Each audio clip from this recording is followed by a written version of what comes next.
Nick with the RVing Tradesman, back out in the yard here to give you guys some more tailgate talk.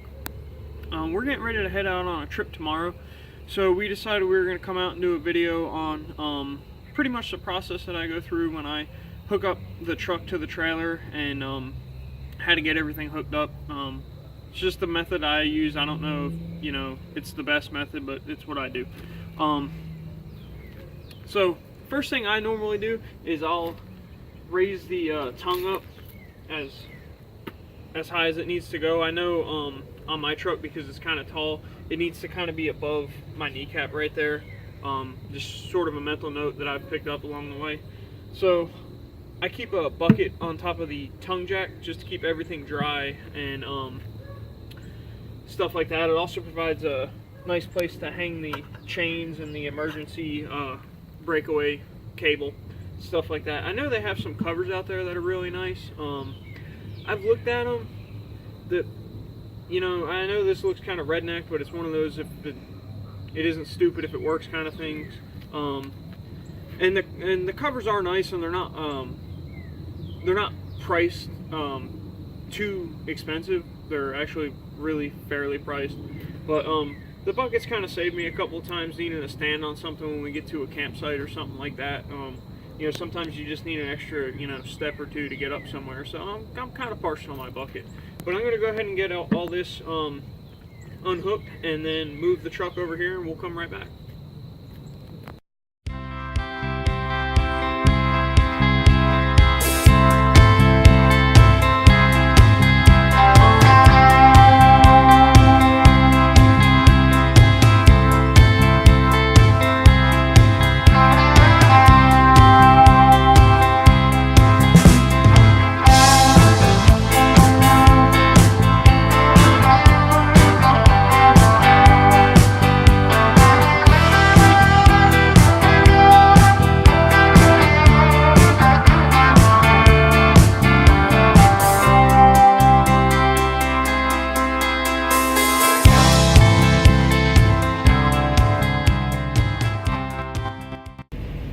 Okay guys, so we've got the hitch raised up.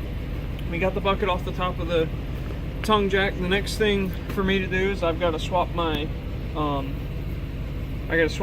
around so that I have the right one on the truck.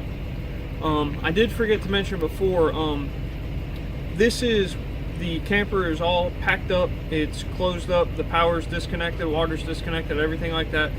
Make sure all your stabilizers are up before you try and raise the camper, because as you raise the front, the back gets lower towards the ground, so you'll twist one up. You don't want to do that. Or if you have to lower it down, same thing, you'll twist up the ones on the front. So we're kind of assuming in this experiment that everything is packed up, ready to go. Also make sure that your antennas down on the roof, your vents are closed for your bathroom and stuff like that. But we'll go ahead and swap the hitches out and get underneath of the trailer and get hooked up to her.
Okay guys, so we had to come out and reshoot this scene because when we shot it the first time it was starting to get dark on us and we had trouble with the camera focusing and the video just didn't look good, and I didn't want to put out a product like that. So I've come back out here and we've set back up again, And what I want to show you, I wasn't able to show you the first time that I shot this video, just because it didn't come up, but I backed under the trailer. I've got everything swapped around, and you can notice that my coupler won't go down.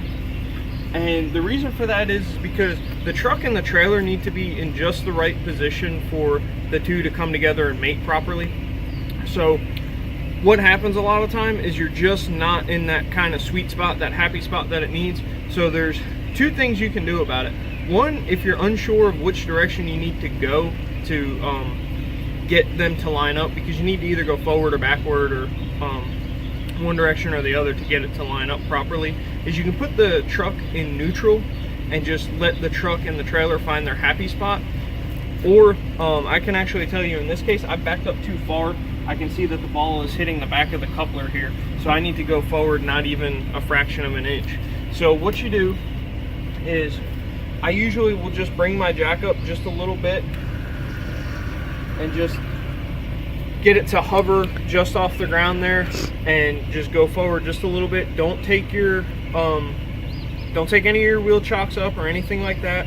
Just put it in gear, raise your foot slightly off the brake. You'll actually feel it in there. You'll feel the trailer start to tug just a hair, and set your parking brake, put it back in park, come back out, and it'll latch. So I'm going to go ahead and do that, and then we'll move on to the next part.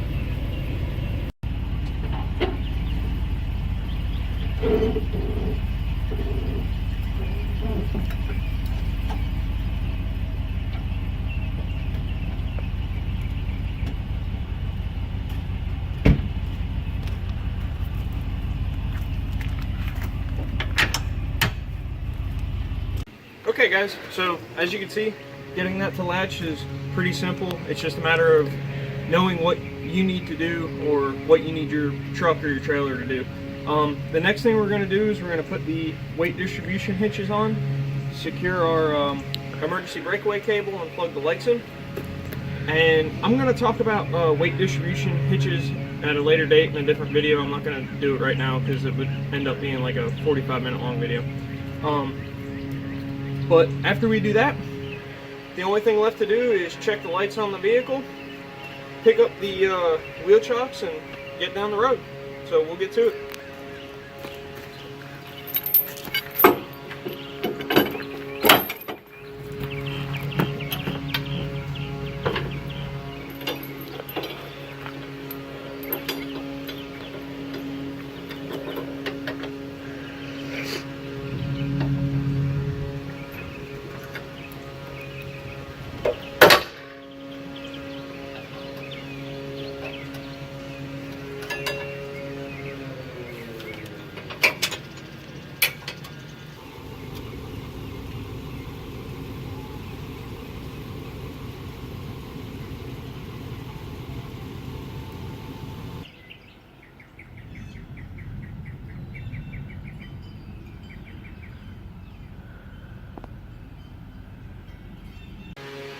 Okay guys, so that's really all there is to it. Like I said, I don't know if this is the best method to do or what, but it's the method that I use. A couple of things that I did touch on when I shot this originally. If the first time I didn't pull up my tongue jack, and the reason for that is we weren't leaving that day. We were actually leaving the next evening. I was just going out and hooking the truck up so that we'd be ready to go. And the reason that I didn't pull the tongue jack up is I didn't want to leave all the weight on the suspension of the truck overnight, because it's just unnecessary wear and tear. If I remember correctly, I think the Sonic has a 380 pound tongue weight on it, so it's a relatively light tongue weight compared to a lot of other trailers out there. But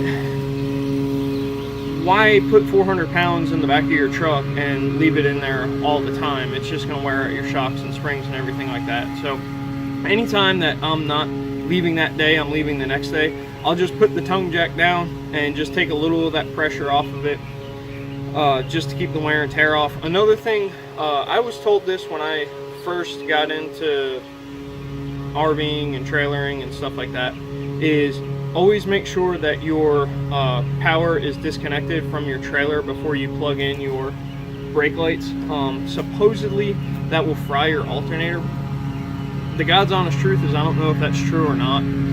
The only way that I could know is to get a wiring diagram for the inverter, and not every inverter is going to necessarily be wired the same way, and figure it out that way. I'm not really interested in doing that because I don't know why you would have your 110 volts plugged in and plug into your truck at the same time. That doesn't make sense to me.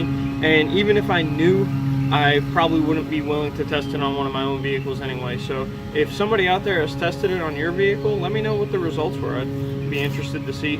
And I'm still not going to test it on mine, so let me know or don't let me know. It doesn't matter.